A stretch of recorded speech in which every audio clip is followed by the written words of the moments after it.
আল্লাহ তাআলা বলেন, আল্লাহ ফয়সালা করেছেন তোমরা আল্লাহ ছাড়া কারো ইবাদত করবা না, পিতা মাতা সেবা করবা, তোমার পিতা মাতার আনুগত্য করবা।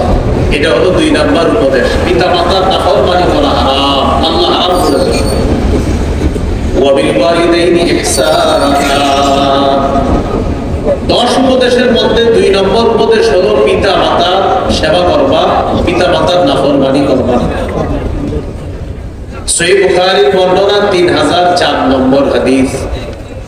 جاء رجل إلى رسول الله صلى الله عليه وسلم فاستأذنه في الجهاد। এক ব্যক্তি রাসূলুল্লাহ সাল্লাল্লাহু আলাইহি সাল্লামের কাছে এসে জিহাদের অনুমতি চাইলেন।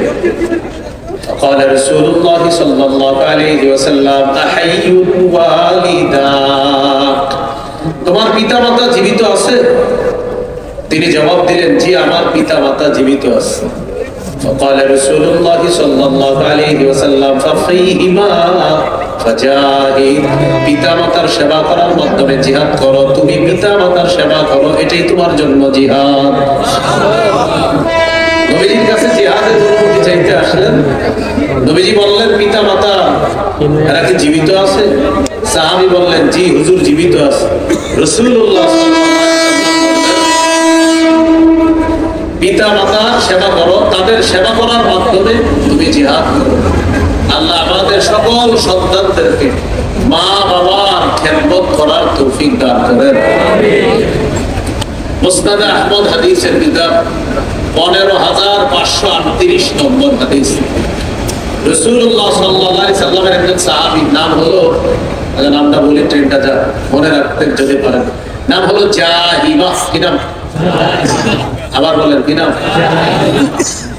আন্না জাহিমাতা জাআ ইলা রাসূলিল্লাহি সাল্লাল্লাহু আলাইহি ওয়াসাল্লাম। জাহিমা নামক সাহাবী রাদিয়াল্লাহু তাআলা আনহু রাসূলুল্লাহ সাল্লাল্লাহু আলাইহি সাল্লামের কাছে আসলেন। আসার পর বললেন, আরাদতু আন আগযুয়া ওয়া ক্বাদ জিতু আস্তাশিরুকা ইয়া রাসূলুল্লাহ। নবীজির কাছে এসে বললেন, ইয়া রাসূলুল্লাহ আমি জিহাদের নিয়ত করেছি, আপনার কাছে আসছি পরামর্শ করার জন্য। হুজুর আমি জিহাদ করব, পরামর্শ করতে আসছি। فقال رسول الله صلى الله عليه وسلم فهل لك من أم؟ নবীজি বললেন, তোমার মা আছে? সাহাবী বললেন, নাম, জি হুজুর মা আছে। فقال رسول الله صلى الله عليه وسلم فالزمها فإن الجنة تحت رجليها। তোমার মা আছে? হ্যাঁ। মায়ের সেবা আবশ্যক করে দাও, মায়ের পায়ের নিচে জান্নাত। ফাইন্নাল জান্নাতা তাহতা রিজলাইহা, মায়ের পায়ের নিচে জান্নাত, সেখানে যাও। অন্য বর্ণনা আছে ফাসাম্মাল জান্নাত, সেখানেই তোমার জান্নাত, মায়ের সেবা করো। তো আল্লাহ তাআলা 2 নম্বর উপদেশটা দিলেন, পিতামাতার সেবা করো, তাদের আনুগত্য করবা। আল্লাহ সব সন্তানগুলোকে পিতামাতার আনুগত্য করার তৌফিক দান করুন। সন্তান হিসাবে আমার আপনার সর্বপ্রথম এই পৃথিবীতে দায়িত্ব এই শুকরিয়া আদায় করা। আল্লাহ আপনার শুকরিয়া আদায় করি, মা বাবারও শুকরিয়া আদায় করি, এটা প্রতিনিয়ত কৃতজ্ঞতা প্রকাশ করবেন। আল্লাহ আপনার শুকরিয়া আদায় করি যে আপনি আমার মা বাবার মাধ্যমে আমাকে দুনিয়াতে আনছেন, আর আমি মা বাবার প্রতিও কৃতজ্ঞতা প্রকাশ করছি যারা আমাদের ছোটবেলা থেকে বড় করছে।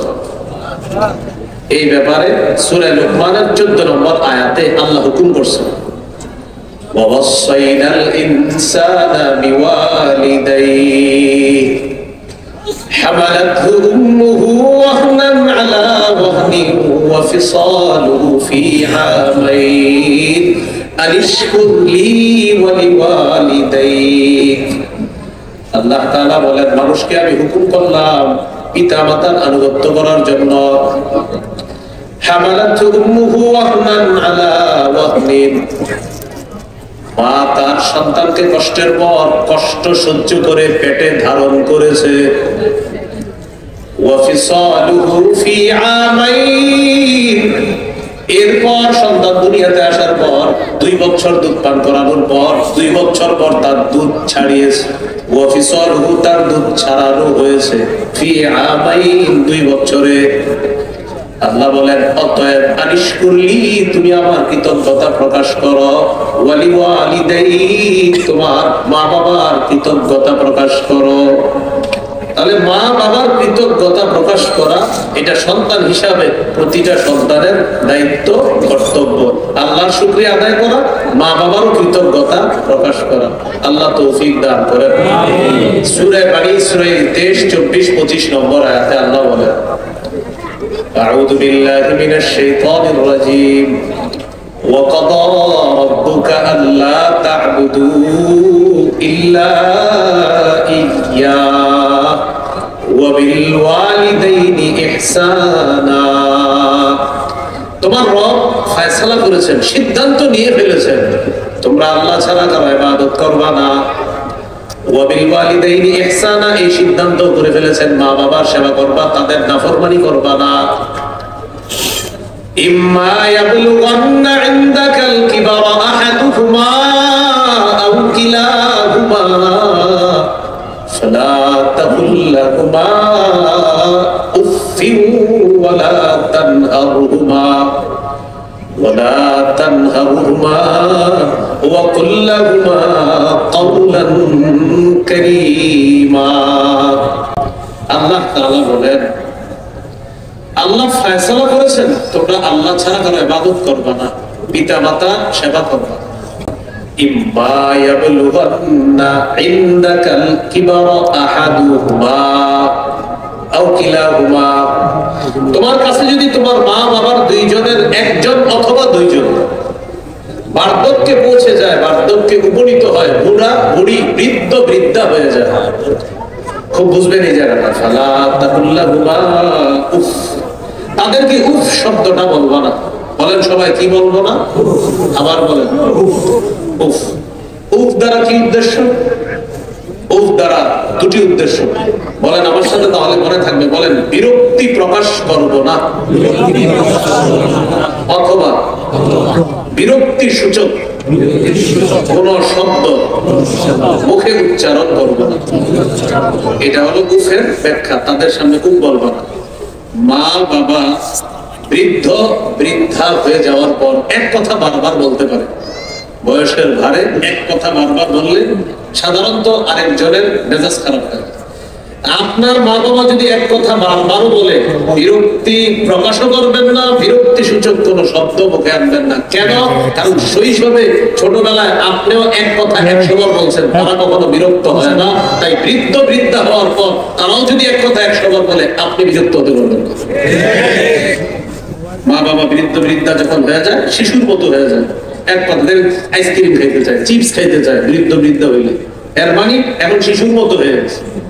এখন এক কথা যদি বারবার বলে, বিরক্তি প্রকাশ করবেন না, বিরক্তি সূচক কোন শব্দ মুখে আনবেন না।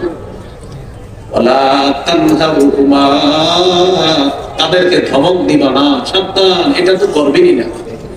মা বাবার সামনে কখনো রাগ করবেন না, রাগান্বিত হবেন না। মনে রাগ আসলেও মনের মধ্যে দাফন করে হাসি মুখে থাকবেন সামনে। বলেন ইনশাআল্লাহ। কারণ তাদের দোয়া যেমন কবুল হয়ে যায়, বদ্ধ কবুল হয়ে যায়।